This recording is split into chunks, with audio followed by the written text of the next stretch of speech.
Hey guys, welcome to this sanctuary of time and memory.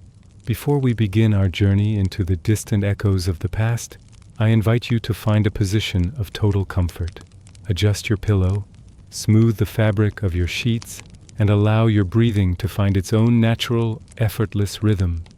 We are leaving the frantic pace of the modern world behind to dwell in the long, quiet minutes of history. Tonight, we travel to the heart of an empire that defined the world for centuries. Rome.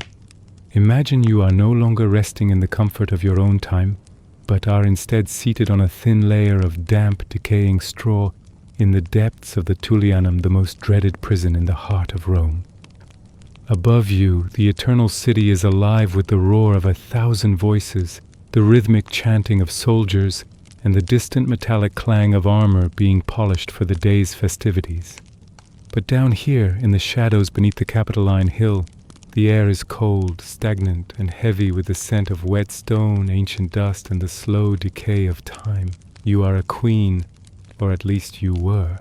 Only months ago, you sat upon a throne carved from rare woods, surrounded by the fragrance of frankincense and the soft rustle of silk. Now your world has shrunk to the width of a limestone cell, and your only companions are the rhythmic dripping of water and the slow, heavy weight of the iron shackles around your wrists. Feel the texture of the stone wall against your back. It is rough, uneven, and leached of all warmth. You lean your head against it, closing your eyes, trying to summon the memory of the desert sun or the lush gardens of your palace, but the cold of Rome is persistent. It seeps through your garments, once fine linen and silk that are now stained with the grime of a long journey in a Roman cage. The fabric, which used to feel like a second skin, now chafes against you, its embroidery catching on the rough straw beneath you. This is the sensory reality of a fallen monarch, the loss of soft things, the end of comfort, and the beginning of a cold, calculated humiliation designed by the most efficient empire the world has ever known. In the silence of your cell, the most prominent sound is the clink of your chains. These are not the chains of a common thief. They are crafted with a cruel Roman irony. They are heavy, forged from dark iron, yet perhaps gilded in places to remind the crowds of the wealth you once commanded. Every time you move, every time you shift your weight to find a less painful position on the floor, the metal bites into your skin. You feel the raw, tender spots where the iron has rubbed away the softness of your ankles. There is no perfume here to mask the smell of the dungeon, only the sharp, acrid scent of oil lamps burning in the corridors and the faint metallic tang of the shackles themselves. You are being kept alive for one reason only, to be the centerpiece of a Roman triumph, a living trophy to be paraded through the streets before the eyes of a mocking populace. As the gray light of dawn begins to filter through the small, iron-grated hole in the ceiling, the sounds of preparation above grow louder. You hear the rhythmic thud-thud of wooden beams being moved, the construction of the platforms that will carry the spoils of your kingdom, your golden vessels, your sacred statues, your ancestral jewels. You imagine the Roman engineers working with clinical precision, cataloging your life's treasures as if they were mere pieces of scrap metal. To them, you are not a mother, a ruler, or a human being. You are an ornamentum, a decoration for the emperor's glory. This realization is a slow, cold weight in your chest, heavier even than the iron on your limbs. Now imagine the door to your cell creaking open. The sound is high-pitched and grating, echoing off the low ceiling. A group of Roman attendants enters. They do not look you in the eye. To them you are already a ghost, a remnant of a conquered world.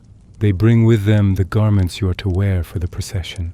There is a profound cruelty in this. You are forced to dress as a queen one last time, to put on the purple and the gold, only so the contrast with your chains will be more striking. Feel the weight of the silk as they drape it over your shoulders. It is cold, having been kept in a cedar chest, and the scent of the wood reminds you briefly of your own palace storerooms.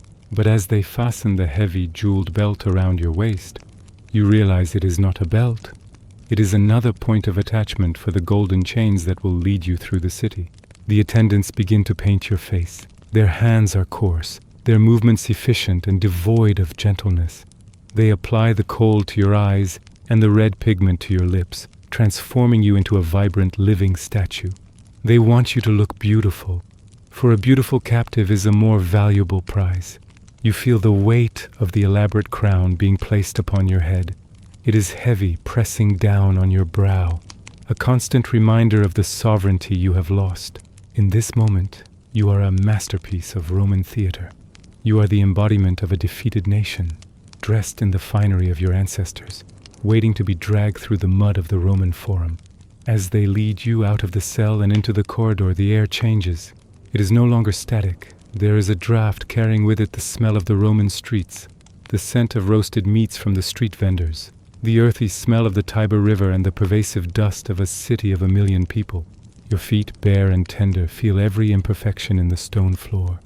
Each step is a struggle, the weight of the chains forcing you into a slow, measured gait. This is intentional.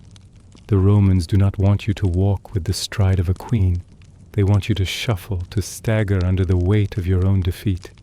You emerge into the staging area near the Campus Martius. The sun is now fully risen, and the glare is overwhelming after the darkness of the Tullianum.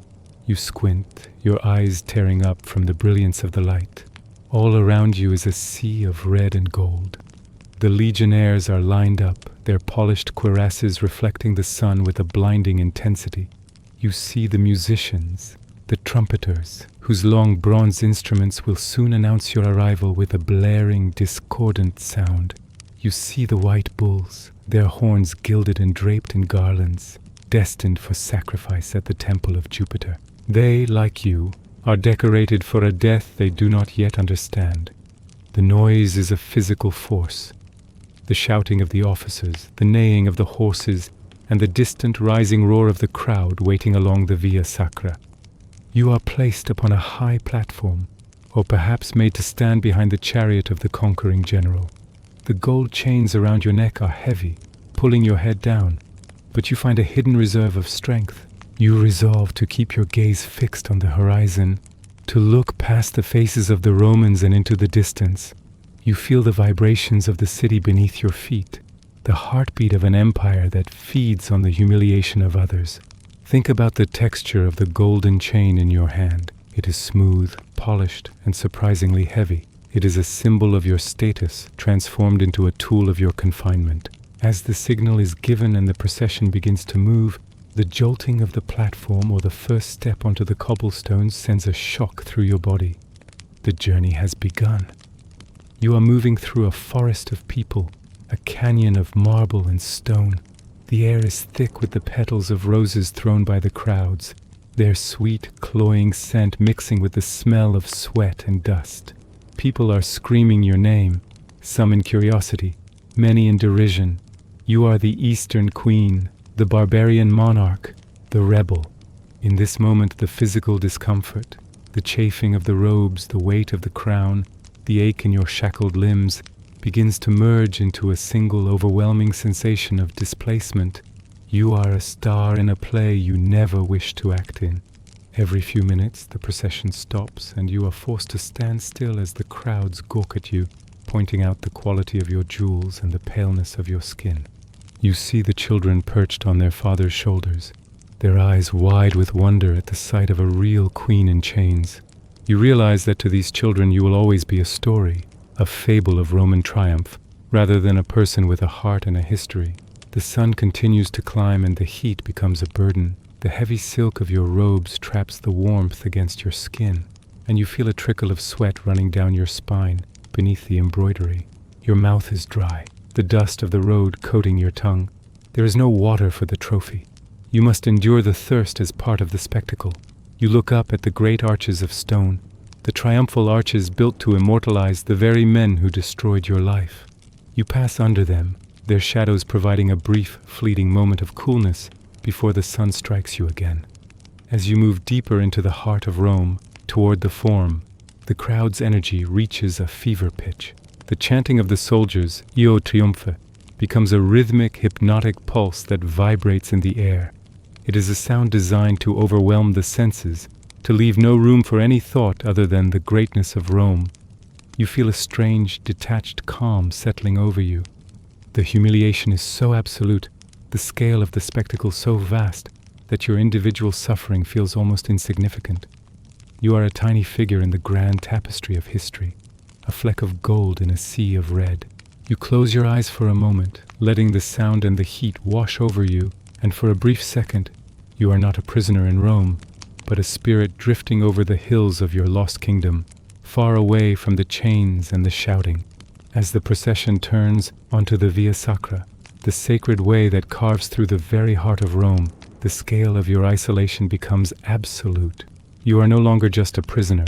You are a living landmark in a river of steel, marble, and human noise. Imagine the ground beneath your bare feet, the heavy, dark basalt paving stones of the Roman road. They are worn smooth by centuries of traffic, but they are also uneven, their edges biting into your soles with every measured step. The stones have been baked by the midday sun, and you feel the stored heat radiating upward, a persistent warmth that contrasts with the occasional cool shadow cast by the towering temples of the Forum. To your left and right, the crowds are a blur of white togas and coarse wool tunics.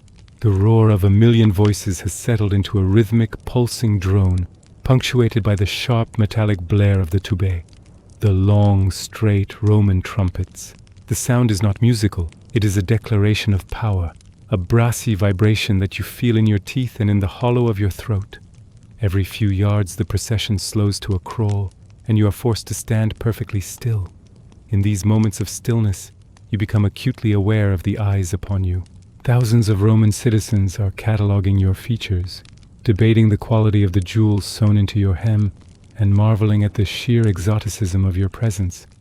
You are an ornamentum, a living piece of plunder, no different to them than the golden candelabras or the baskets of silver coins being carried on the furcula, the heavy wooden litters. Just ahead of you, focus on the sensation of the gold chains once more. In the earlier hours they felt merely heavy. Now they feel as though they are becoming a part of your skeletal structure. The weight of the gold around your neck pulls at the muscles of your shoulders, a constant dragging tension that makes every breath a conscious effort. The jewelry you are forced to wear, the heavy armlets, the tiered necklaces of emerald and pearl, acts as a beautiful cage.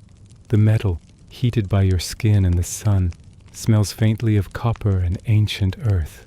You feel the sweat trickling down your neck, trapped beneath the heavy collars, causing the fabric of your royal silk to cling to your skin in a cold, damp embrace. There is no gentleness in this finery.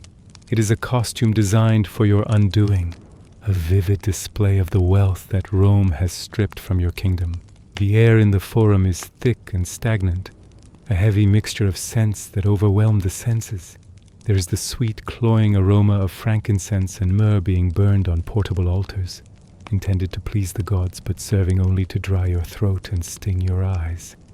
Beneath the incense, there is the raw, earthy smell of the white bulls being led to sacrifice, the scent of damp hide and clover.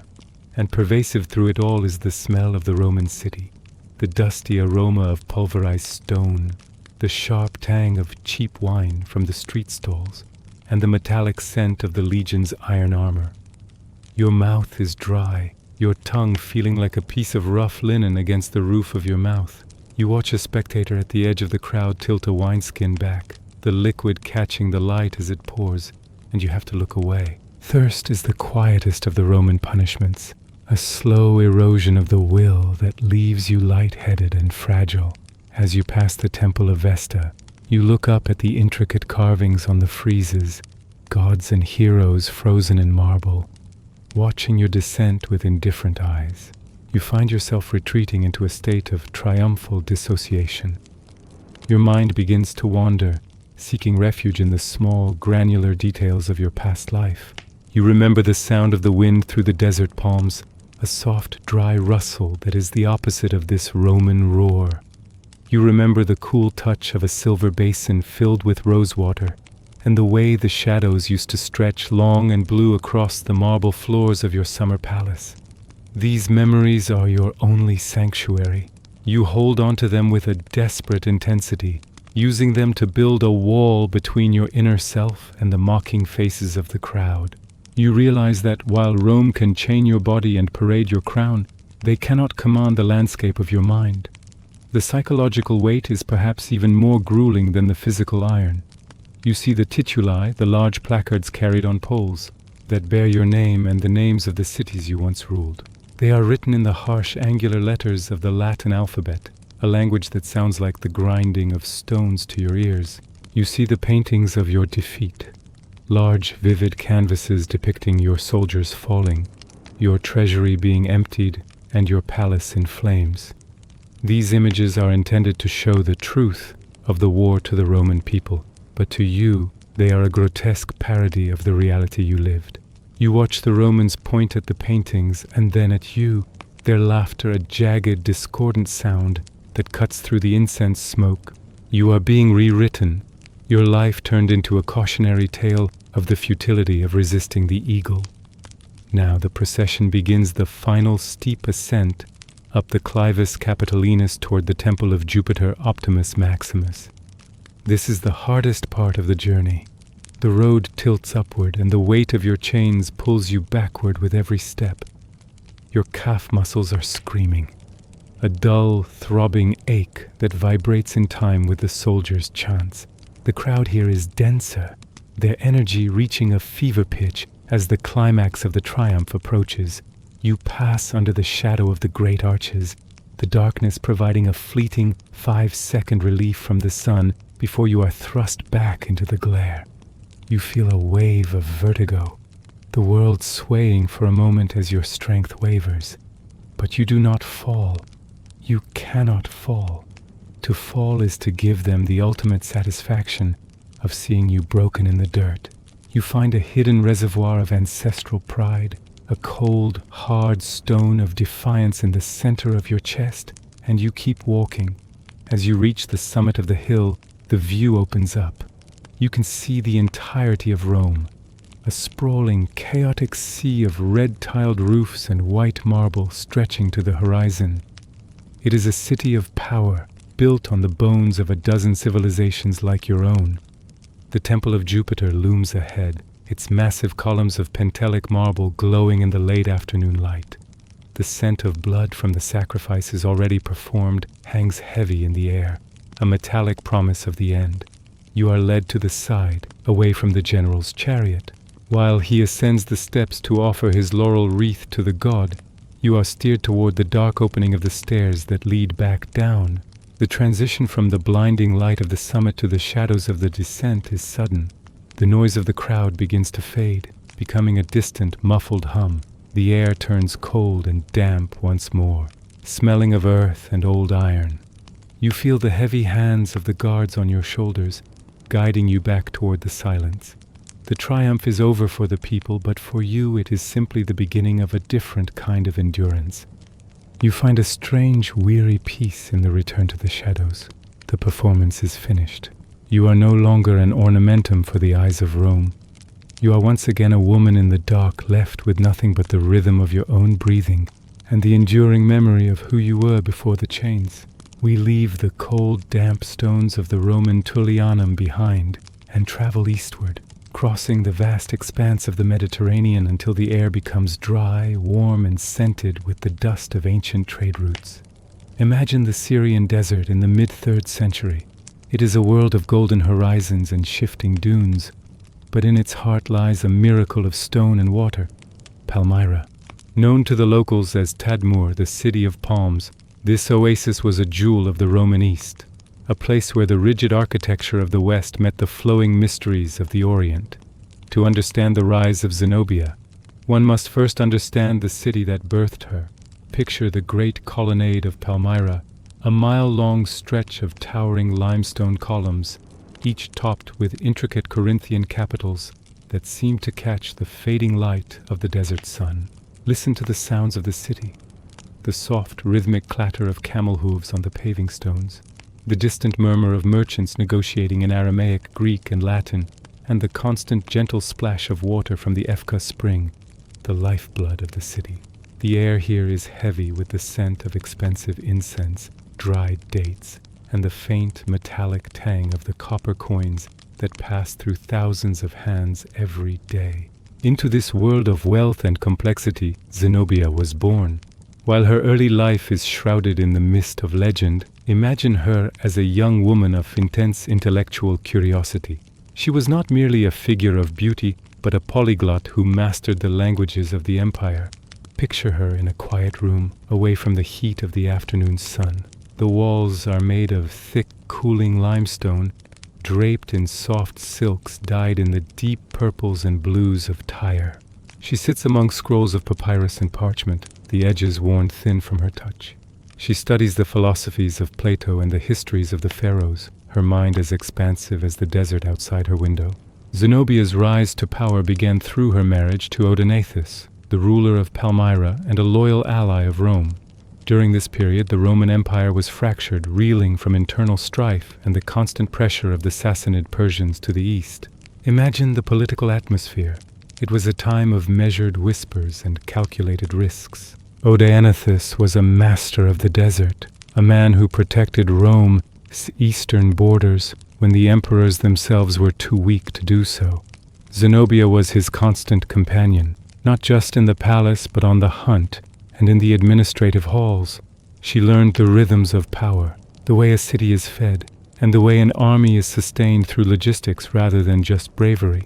However, the path of history is rarely smooth. In the year 267, Odaenathus was assassinated, leaving Zenobia as the regent for their young son, Vabalithus. The transition was quiet but profound. Imagine the palace in the days following the funeral. The mourning was not just a display of grief, but a strategic silence. Zenobia didn't retreat into the shadows of widowhood. Instead, she stepped into the light of the throne. She discarded the traditional Roman expectations of a woman's role and assumed the title of Augusta. This was the birth of the Palmyrene Empire. Zenobia looked toward the horizon and saw a world in need of a new order. She did not move with a sudden, violent impulse, but with the steady, measured pace of a scholar-turned-ruler. Her first great achievement was the conquest of Egypt. Think of the significance of this move. Egypt was the breadbasket of Rome, the source of the grain that fed the millions in the capital. By seizing the Nile, Zenobia had her hand on the very throat of the Roman Empire. Imagine her arrival in Alexandria. The city was a marvel of marble and library halls, a place of immense history. Zenobia claimed descent from the Ptolemaic queens, styling herself as the new Cleopatra. She walked through the halls where philosophers debated, her presence a calming but firm reminder that the center of the world had shifted. She oversaw the administration of the grain harvest, ensuring that the farmers were paid and the irrigation canals of the Nile were maintained. This was not the work of a barbarian rebel, but of a sophisticated empress who understood that true power lay in the mundane details of governance. In her court at Palmyra, she gathered the finest minds of the age, including the philosopher Cassius Longinus. Imagine the evening discussions in the palace gardens. The air is cool now, the scent of jasmine and night-blooming flowers filling the air. The only sound is the low, steady voice of Longinus discussing the nature of the soul and the responsibilities of a ruler. Zenobia listens, her fingers tracing the patterns on a silver goblet. She is building more than an empire. She is building a cultural sanctuary. But as her influence grew, so did the shadow of Rome. In the west, a new emperor had risen, Aurelian, a man of iron and discipline. He was not content to let the east slip away.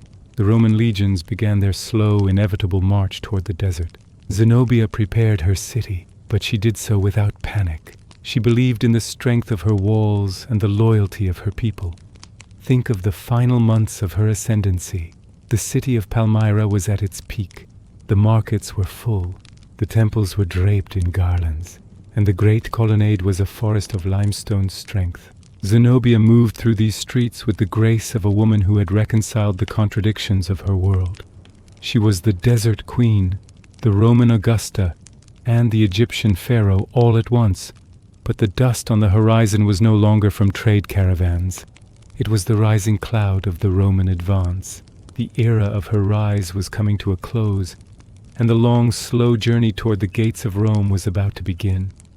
The dream of the Palmyrene Empire, so carefully constructed in the golden sands of Syria, began to falter not with a sudden crash, but with the steady, rhythmic thud of Roman boots marching across the Anatolian plateau. Imagine you are standing upon the high, sun-baked limestone walls of Palmyra, looking toward the west. The horizon is no longer a clear line of orange and blue. It is obscured by a rising, permanent cloud of pale dust.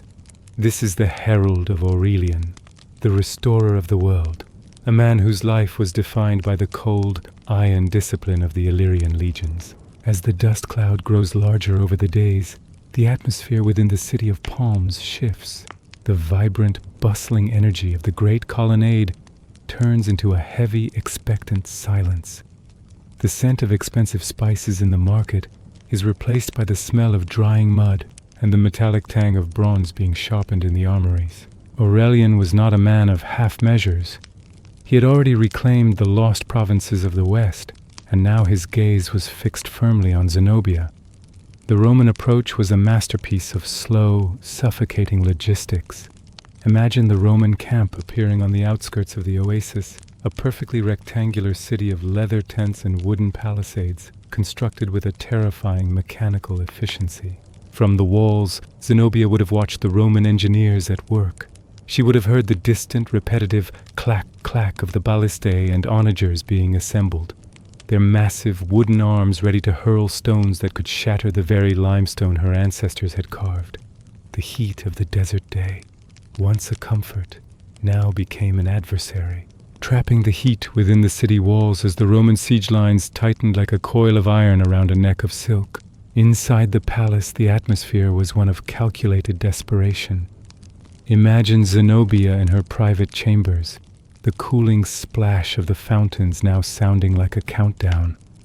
She moved through the corridors with a steady pace, her silver armor catching the flickering light of the oil lamps. She knew that the strength of Palmyra lay in its isolation, but Aurelian had turned that isolation into a prison. The supplies of grain, once so plentiful from Egypt, were now cut off. The water from the Efka spring, while still flowing, felt like a finite resource. Zenobia realized that the desert, her greatest ally, could not drive back the Roman machine. She decided on a final daring gamble. She would flee to the east, across the Euphrates, to seek the aid of the Persian Sassanids. The flight was a journey of silence and shadows. Imagine the rhythm of a racing dromedary's gait, a swaying, repetitive motion that carries you across the dunes under the cover of a moonless night. Zenobia traveled with only a small, trusted retinue, the desert wind whipping against her robes. The scent of the night air was cool and sharp, a fleeting moment of freedom before the inevitable. She reached the banks of the Euphrates, the river a dark, swirling ribbon in the starlight. She had secured a boat, but as she reached for the wooden gunwale, the silence was shattered by the rhythmic splashing of Roman cavalry horses. The Romans, guided by scouts who knew every hidden path of the desert, had anticipated her move. The capture was not a scene of violence, but of profound, heavy finality. Zenobia was taken from the riverbank, the weight of the Roman hands on her arms marking the end of her sovereignty, and the beginning of her transformation into a trophy. The journey from the Euphrates to the gates of Rome was a long, slow descent into humiliation. Imagine the passage of months, the landscape changing from the golden sands of Syria to the rugged mountains of Anatolia, and finally to the rolling green hills of Italy. For Zenobia, the geography was secondary to the psychological shift. She was no longer a queen commanding an empire. She was a living spectacle. In every city along the route, she was displayed to the local populations. She was forced to wear her royal regalia, but the purple of her robes was now a target for the stares of the curious and the mocking. The air in these provincial towns was thick with the smell of wood smoke and damp earth, a world away from the dry, scented air of Palmyra. Every step toward Rome was a step deeper into the narrative that Aurelian was constructing, the narrative of a restored world. Finally, the day of the triumph arrived. Imagine the city of Rome, a sprawling canyon of marble and stone, home to 1,000,000 souls who had been waiting for this moment. The air was a thick, humid mixture of rose petals, incense, and the raw, earthy scent of the crowds. Zenobia was prepared for the procession with a cruelty that only the Romans could devise. She was adorned with the most magnificent jewels of her treasury, pearls from the Persian Gulf, emeralds from the mines of Upper Egypt, and gold from the distant south. But these were not ornaments of power, they were weights. Around her neck, her wrists, and her ankles, the Romans placed chains of solid gold. They were so heavy that she could barely maintain her balance, requiring a Persian slave to walk beside her, physically supporting the weight of the metal so she could continue the march. The walk through the Roman Forum was a sensory assault. Imagine the sound, the rhythmic, deafening roar of the crowd, the blaring of the bronze trumpets and the chanting of the soldiers. The ground beneath her feet was the hard, dark basalt of the Via Sacra, the sacred way. Every step was a struggle, the golden chains biting into her skin, the metal heated by the sun until it felt like a brand. She passed under the great triumphal arches, their shadows providing a 5-second relief from the glare before she was thrust back into the light. She looked past the faces of the Romans, her gaze fixed on a point far beyond the city, her mind retreating into the quiet, cool gardens of her lost Palmyra. She was a living statue, a masterpiece of Roman theater, representing the futility of rebelling against the eternal city. But Rome's punishment of queens was often complex, blending humiliation with a strange form of assimilation. After the triumph, Zenobia was not executed like many other captives in the Tullianum. Instead, Aurelian, perhaps moved by her dignity or the sheer scale of her former power, granted her a villa in Tivoli, near the emperor's own sprawling estate. Imagine the transition from the golden chains to the quiet rustle of olive groves. Tivoli was a place of cool breezes and the constant gentle sound of the Anio River cascading over the rocks. The air was scented with pine and damp stone, a tranquil sanctuary that stood in stark contrast to the roar of the Forum. In her final years, Zenobia lived as a Roman matron. Imagine her walking through the peristyle of her villa, her feet bare on the cool marble floors. The golden chains were gone, replaced by the invisible, comfortable bonds of a high-status exile. She was a frequent guest at the dinner parties of the Roman elite, where she spoke of philosophy and history with the same intellectual vigor she had shown in Palmyra. She watched the Roman world from her garden, a witness to the empire that had broken her life but then provided her a gilded cage in which to grow old. The lioness of the East had been tamed, her story a poignant reminder that in Rome, the ultimate punishment was not always death, but the slow, quiet erasure of one's former self in the comfort of a Tuscan afternoon. She died in Tivoli, a Roman citizen with a Syrian heart, buried in the soil of the people who had paraded her in chains, leaving behind a legacy that would haunt the imagination of history for 2,000 years. We shift our gaze now, leaving the sun-drenched marble of the Mediterranean and the golden sands of the Syrian desert. Imagine a different world, one where the air is thick with a cold, clinging mist and the scent of ancient, decaying vegetation. We are traveling north beyond the Rhine into the vast, untamed wilderness of Germania in the year 9 AD. Here, the landscape is not defined by the order of Roman roads or the geometry of city walls, but by an endless, undulating sea of deep green. This is the Teutoburg forest, a place where the light of the sun struggled to penetrate the dense canopy of oak and beech trees, leaving the forest floor in a state of permanent emerald twilight.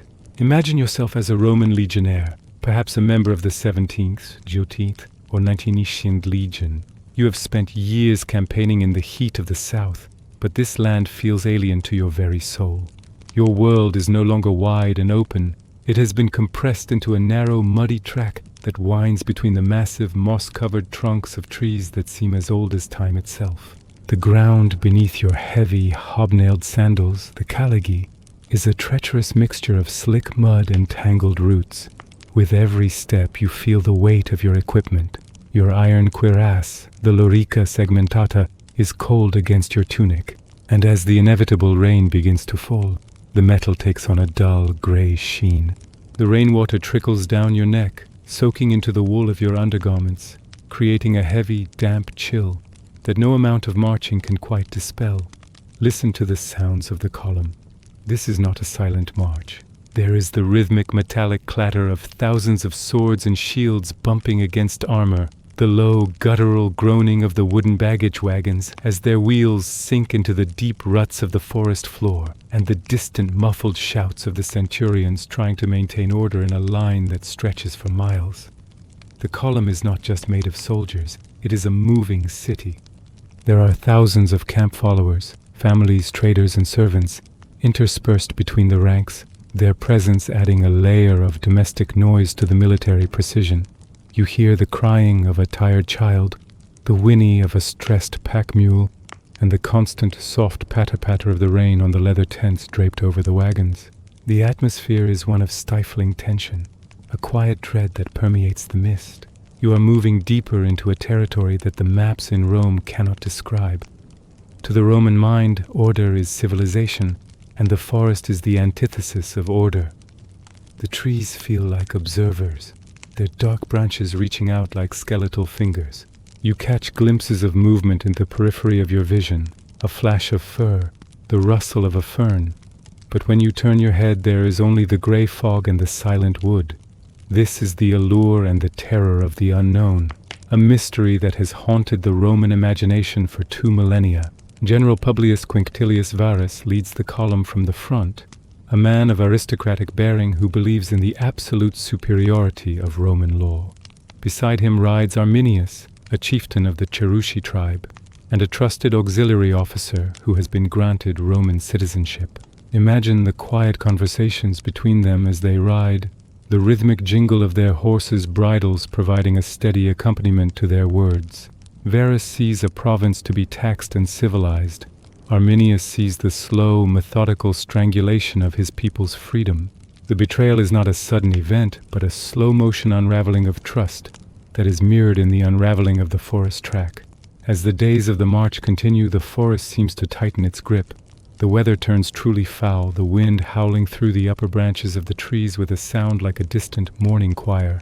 The rain becomes a deluge, turning the narrow track into a swamp. Your scutum, the great rectangular shield made of wood and leather, becomes waterlogged and incredibly heavy, the moisture doubling its weight until your left arm is a single throbbing ache. You are forced to use your spear as a walking stick just to keep your balance on the treacherous slopes. The order of the column begins to fragment. Gaps open between the units as the baggage wagons become stuck in the mire, their axles snapping with a sharp, sickening crack that echoes through the trees. Think of the sensory details of this slow disintegration. The smell of the forest changes from the fresh scent of pine to the heavy, cloying odor of churned earth and stagnant water. Your food, hardtack and dried meat, has become a soggy, unappetizing mass in your satchel. There is no dry place to sleep, no fire to warm your numbing fingers. You are existing in a state of perpetual damp exhaustion where the boundaries between the waking world and a nightmare begin to blur. You look at the faces of your fellow soldiers, men you have fought beside in a dozen battles, and you see a reflection of your own growing unease. Their eyes are shadowed, their movements heavy and mechanical. The mystery of Teutoburg is not just a question of where the battle happened, but how 3 of Rome's finest legions could simply vanish into the green. For centuries, the location of this catastrophe was lost to history, a ghost story whispered in the halls of the Palatine Hill. It was a wound that never truly healed, a moment where the expansion of the empire hit a wall of wood and fog and was forced to recoil. You feel the weight of this impending tragedy as you march, a subtle vibration in the air, as if the forest itself is holding its breath, waiting for the moment when the order of Rome finally breaks. Imagine the night camps in the deep forest. The soldiers try to dig the traditional Roman fortification, the fossa and agger, but the earth is a tangle of roots and water, resisting the spade. The fires are small, sputtering things that produce more smoke than heat, casting long, flickering shadows against the wall of trees. You sit in the dark, the rain dripping from the brim of your helmet, listening to the forest. It is never truly silent. There is the creaking of old timber, the call of an owl, and the occasional distant sound of a Germanic horn, a low, haunting note that seems to come from the earth itself. It is a sound that speaks of a different kind of power, one that does not rely on stone or steel, but on the primal connection between a people and their land. This is the beginning of the end for the legions of Varus. They are no longer a fighting force. They are a long, wounded serpent crawling through the mud, their strength being bled away by the environment itself before a single sword has been drawn. You feel the transition from a soldier of the empire to a survivor of the wild. The pride you felt when you first put on the uniform is being replaced by a singular, desperate focus on the next step, the next hour, the next breath. You are walking into a trap that has been set by the landscape and sprung by a man who knows your mind better than you know your own. As the mist thickens, obscuring the man only 10 paces in front of you, the isolation becomes absolute. You are alone in the emerald grave of the empire, a witness to the moment when the myth of Roman invincibility began to dissolve in the German reign. The mystery of the lost legions is not found in the grand strategies of the generals, but in the quiet, desperate endurance of the men on the ground whose ghosts still seem to linger in the damp moss and the silent shadows of the Teutoburg forest. The chaos of the storm and the desperate clatter of the march eventually faded, replaced by a silence so profound that it seemed to settle over the Germanic wilderness like a heavy frost-laden blanket. For the Roman Empire, the disappearance of the 17th and 8th and 19th legions was not just a military defeat. It was a void in the map of the world, a dark hole into which nearly 20,000 men had simply vanished. Imagine the city of Rome in the months following the catastrophe. The news did not arrive via swift messenger, but as a slow, chilling realization. The great Emperor Augustus, the man who had brought peace to a fractured world, was said to have wandered the marble corridors of his palace on the Palatine Hill, his white hair disheveled, his eyes hollow with a grief that bordered on madness. He would beat his head against the doors, his voice a ragged whisper echoing through the silent torchlit halls. Quintili ver, legiones rede, Varus, give me back my legions. For nearly 2,000 years, the exact location of this emerald grave remained one of history's greatest unsolved mysteries. The Teutoburg forest is a vast region, and the German landscape has shifted and breathed over the centuries. Villages rose and fell, forests were cleared and replanted, and the memory of the 3 legions became the stuff of ghosts and legends. Historians pored over the vague descriptions left by ancient chroniclers like Tacitus, but the earth itself remained silent. It wasn't until the late 1980s that a quiet revolution began in a field near a hill called Calcris. Imagine a modern-day landscape, far removed from the terror of the legions, a peaceful rolling farmland where the air is scented with damp grass and the distant smell of wood smoke. Here, an amateur archaeologist named Tony Clunn began to walk the fields with a metal detector, a device whose rhythmic electronic hum provided a strange bridge to the ancient world. As you imagine yourself in those fields, the sound of the metal detector changes. It emits a sharp, clear signal. Digging into the dark, loamy soil, Clunn did not find modern debris. Instead, he pulled back the veil of time to reveal a single silver denarius, a Roman coin, minted under the authority of Augustus himself. Then another, and another. These were not scattered losses from a merchant's purse. They were the ghost coins of a disaster. Many bore the countermark VR, the personal stamp of Publius Quinctilius Varus. Imagine the sensation of holding such a coin. It is cold, heavy for its size, and the silver has taken on a dark, iridescent patina from centuries of resting in the acidic German soil.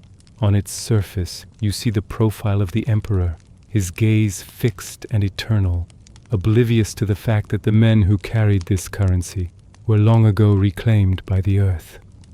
The archaeology of Calcris is a study in the anatomy of a massacre, but seen through a lens of calm, scientific detachment.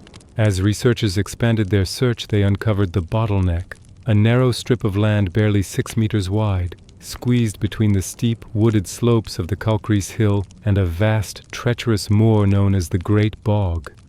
Imagine the Roman column, kilometers long, being compressed into this tiny passage.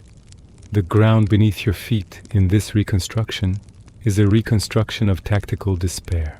The Germanic warriors, led by the brilliant and treacherous Arminius, had constructed a hidden wall of turf and sand along the hillside, camouflaged with branches and moss. From this hidden vantage point, they could look down upon the exhausted, rain-soaked legionnaires as they struggled through the mire. Among the most haunting discoveries made at this site was the calcrease mask. Imagine a face of iron plated in thin, shimmering silver. It is a cavalry parade mask designed to be worn during ceremonies to give the rider a godlike, impassive appearance. In the dirt of the battlefield, it was found lying alone, its straps long since rotted away. Look closely at its features. The eyes are wide, hollow circles that seem to stare into the infinite. The nose is straight and noble, and the mouth is frozen in a slight, enigmatic curve. Neither a smile nor a grimace. This mask is a silent witness to the moment the Roman identity was stripped away. It represents the order of the Mediterranean world, the craftsmanship, the hierarchy, the silvered glory, discarded in a mud-choked ditch in a land that cared nothing for Rome's pretension. The archaeology also revealed the bone pits, though the description of them is softened by the passage of time. Tacitus tells us that 6 years after the battle, the Roman general Germanicus returned to the site to find the remains of his countrymen. He described the whitening bones scattered among the trees, some piled where the last stand was made, others hanging as grim trophies in the branches of the sacred oaks.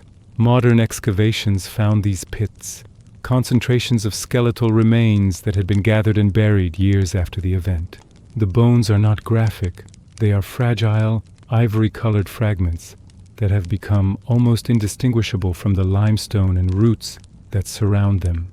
They tell a story of a ritualized aftermath, where the victors and the eventual Roman returnees both sought to make sense of the carnage in their own ways. Think about the cultural deep dive that this discovery facilitates. Who was Arminius? He was a man of two worlds, a Germanic prince who had served in the Roman military, achieved citizenship, and even risen to the equestrian rank. He spoke the language of the legions, understood their formations, and knew their psychological weaknesses. His betrayal was a clash of fundamental identities. To Rome, he was a traitor to civilization. To the tribes, he was the liberator of Germania. In the quiet of the modern forest, you can almost sense this tension, the meeting of two different ways of being in the world. One side brought stone roads and written laws. The other brought an ancient oral tradition rooted in the sanctity of the groves and the wildness of the spirit. The mystery of the lost legions is also the story of the birth of a border. Before Teutoburg, Rome had intended to push its frontier all the way to the Elbe River, effectively turning Germania into a province like Gaul. After the disaster, they retreated to the Rhine. The Rhine became more than just a river. It became a psychological barrier, the limit of the civilized world. Imagine the Roman sentries standing on the western bank of the Rhine for the next 400 years, looking across the water into the dark, misty forests of the east. They would have seen the same trees, the same fog, and felt the same lingering dread of what lay hidden in the emerald shadows. As you drift closer to sleep, consider the items that were not recovered, the 3 golden eagles, the sacred standards of the 17th, 14th, and 99th legions. For a Roman soldier, the loss of the eagle was the ultimate disgrace, a spiritual wound to the legion's collective soul. Roman history is filled with the stories of the decades-long efforts to recover these golden birds. Some were found in the hands of distant tribes, others were hidden in remote marshlands. Each recovery was a moment of national healing, a small reclamation of the pride that had been shattered in the mud of Calcrease. But the forest remains the ultimate keeper of secrets. Even with all our modern technology, there are still thousands of men whose final moments are known only to the oak and the beech. Their equipment, the iron belt buckles, the bronze harness fittings, the leather soles of their sandals, has become part of the very soil of Germany. The mystery of the Teutoburg forest is a reminder of the fragility of even the greatest empires when faced with the raw power of nature and the unyielding will of a people defending their home. It is a story that begins in blood and ends in the quiet, mossy peace of a forest floor, where the ghosts of the legions finally find their rest in the turning of the seasons. The landscape today is one of reconciliation.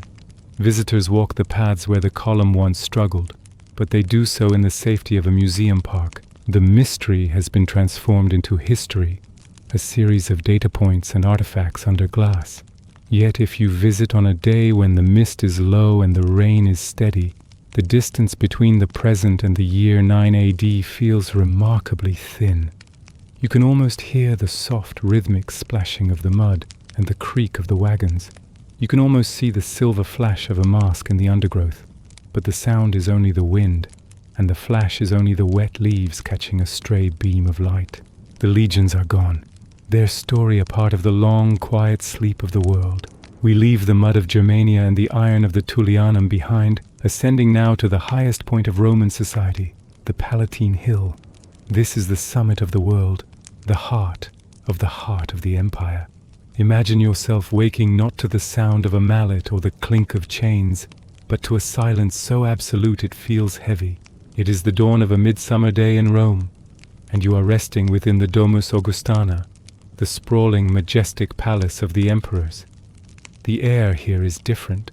It is filtered through vast open courtyards and cooled by the shade of deep, marble-lined porticos. It does not smell of salt or damp earth, but of something much more subtle and expensive.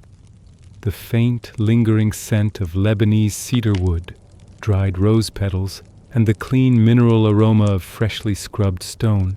As you open your eyes, the first thing you perceive is the ceiling. It is not made of rough timber or dripping limestone, but is a masterpiece of gilded stucco and vibrant frescoes depicting the myths of the gods, Apollo driving his chariot across a sky of Egyptian blue. The light of the rising sun is soft, filtered through curtains of fine, translucent linen that stir gently in the morning breeze. You are lying on a bed of polished citrus wood, its legs inlaid with intricate designs of silver and ivory. The mattress is stuffed with the softest swan down, and the sheets are made of silk from the distant east, so smooth they feel almost like water against your skin. This is the pinnacle of luxury. Yet as you lie there, you feel the invisible weight of the position you hold.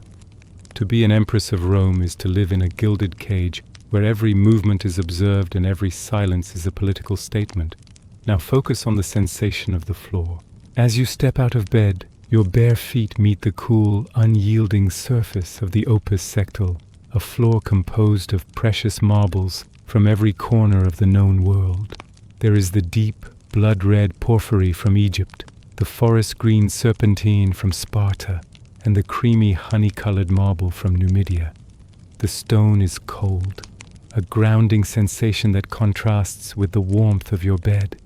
You walk toward a basin of silver, where the water is already waiting for you. It has been scented with a few drops of precious nard, a fragrance that is earthy, musky, and profoundly calming. As you splash the water onto your face, you hear the soft, rhythmic clink-clink of the silver pitcher being set down by a silent attendant. These servants, the cubiculari, move through the palace like ghosts, their presence felt, but their voices rarely heard. Their only purpose is to ensure that your world remains seamless and undisturbed. The morning routine of an empress is a slow, ritualized transformation. It begins with the ornatrices, your personal hairdressers and dressers. Imagine sitting in a chair of carved ebony for hours, while 3 or 4 women work in synchronized silence. One woman holds a mirror of highly polished silver, reflecting your image back to you in a soft, flattering glow. Another woman prepares the oils and perfumes, while the others begin the monumental task of arranging your hair. Roman fashion for the elite is not simple. It is an architectural feat. Your hair is curled with hot iron tongs, braided with gold thread, and piled high in a series of intricate tiers that defy gravity. You feel the heat of the tongs near your scalp, the scent of singed hair mixing with the floral aroma of the pomades. This is not a process of vanity, but a display of status. The more complex the hairstyle, the more it signals to the world that you have the wealth and the time to command the labor of others. As they work, you are dressed in the layers of your rank, First the sublegeculum, then the stola, the long pleated dress that is the hallmark of the virtuous Roman matron. The fabric is a deep, rich Tyrian purple, a dye so expensive it is literally worth its weight in gold. It is made from the secretions of thousands of tiny sea snails, and it has a distinctive, slightly metallic scent that lingers in the fabric. Over this they drape the palla, a voluminous cloak of the finest Syrian silk. The weight of the garments is substantial. The silk is heavy with gold embroidery, and as you move, the fabric makes a soft, rhythmic, hush-hush sound against the marble floor. You are being encased in the symbols of your power, layer by layer, until the woman beneath the robes is almost entirely obscured. Then comes the jewelry. This is the final, most literal part of the gilded cage. Your attendants fasten heavy earrings of teardrop pearls, the unions that the Romans prize above all else. They clasp necklaces of gold and emeralds around your throat, the stones cool and heavy against your collarbone. You feel the weight of the rings on your fingers, gold bands set with intaglios of the imperial family. Finally, a golden hairnet, delicate as a spider's web but surprisingly heavy, is placed over your coiffure. By the time the ornatrices step back, you are no longer a person. You are a living icon of the Roman state. Every step you take is measured by the clink of your jewelry and the rustle of your silk. Breakfast is a quiet, solitary affair, taken in a small private triclinium that overlooks a secluded garden. The table is a single slab of translucent onyx, and the vessels are made of delicate marine glass that shimmers with oily, iridescent colors. You eat slowly. A few dried figs from Damascus, a small piece of fine white bread dipped in honey from Mount Hymettus, and perhaps a cluster of grapes that have been kept cool in a jar of snow brought down from the mountains. The flavors are subtle and refined, but they are often enjoyed in a profound, lonely silence. Outside the window, the palace garden is a masterpiece of controlled nature. The boxwood hedges are clipped into perfect geometric shapes, and the fountains play a constant, hypnotic melody of splashing water. You watch a single peacock wander across the lawn, its feathers a brilliant, distracting blue against the white marble. The morning is spent in the performance of duty. You receive visitors, the wives of senators, foreign princesses, and the heads of your own massive household. These meetings take place in an audience hall where the air is cool and the acoustics are designed to carry even the softest whisper. You sit on a throne of ivory, your hands resting on the cool, smooth armrests. The conversations are a delicate dance of etiquette and hidden agendas. You listen more than you speak, observing the subtle shifts in the expressions of those who seek your favor. You are the gateway to the emperor, a silent partner in the governance of the world. The stress of this position is not found in physical labor, but in the constant need for vigilance. In the palace, a single misplaced word can be as dangerous as a barbarian's sword. As the midday sun reaches its peak, the palace enters a state of meridiatio, the traditional Roman siesta. The bustle of the city below the hill fades into a distant, muffled hum. The curtains are drawn, plunging the rooms into a cool, blue-gray twilight. You retreat once again to your private quarters. The silence here is absolute, broken only by the rhythmic breathing of a guard standing outside your door. You lie back on your couch, the weight of the jewelry and the heavy silk robes suddenly feeling immense. You close your eyes, letting the scent of the nard and the sound of the fountains wash over you. This is the paradox of the Palatine. You possess everything the world has to offer, yet you are bound by 1,000 invisible threads of tradition, expectation, and fear. You are the most powerful woman in the world, resting in a cage made of the finest gold. Imagine the feeling of the heavy gold rings being slipped from your fingers by an attendant, the relief as the weight leaves your hands. The transition from public icon to private woman is slow and careful. You are left alone for a moment in the dim light. You can hear the distant rhythmic chirping of cicadas in the palace gardens, a sound that seems to vibrate with the heat of the Roman summer. It is a timeless sound, one that has echoed over these hills long before the first stone of the palace was laid, and will continue long after it has crumbled. In this quiet hour, the boundaries of your life, the palace walls, the imperial titles, the golden chains of duty seem to soften. You are simply a witness to the slow turning of the Roman day, a quiet presence in a world of marble and shadow. The heavy, suffocating heat of the Roman afternoon begins to yield as the sun tilts toward the Janiculum hill, casting long, bruised purple shadows across the marble expanses of the Palatine. As you rise from your midday rest, the transition back into the public eye begins with a renewed sense of gravity. To be an empress is to never truly be off stage. Even your moments of relaxation are choreographed to project the image of the Mater Castrorum, the mother of the empire. The evening is not a time for personal leisure, but a complex series of social and political rituals, each more demanding than the last. The first ritual of the evening is the bath. While the masses of Rome flock to the great public baths like those of Caracalla or Diocletian, your experience is one of profound, secluded luxury within the private imperial wing. Imagine the apoditerium, the dressing room, where the walls are lined with niches of polished cedar to hold your robes. The air here is already thick with the scent of steam and expensive oils. You are led by your silent attendants into the tepidarium, the warm room. The floor beneath your feet is warmed by the hypocaust, an intricate system of underground furnaces and brick flues that circulate hot air beneath the marble. The warmth is gentle, seeping into the soles of your feet and radiating up through your tired limbs. Move deeper into the caldarium, the hot bath. The room is a masterpiece of Roman engineering, a vaulted chamber where the ceiling is designed to catch the rising steam and channel the condensation down the walls, preventing it from dripping onto the bathers.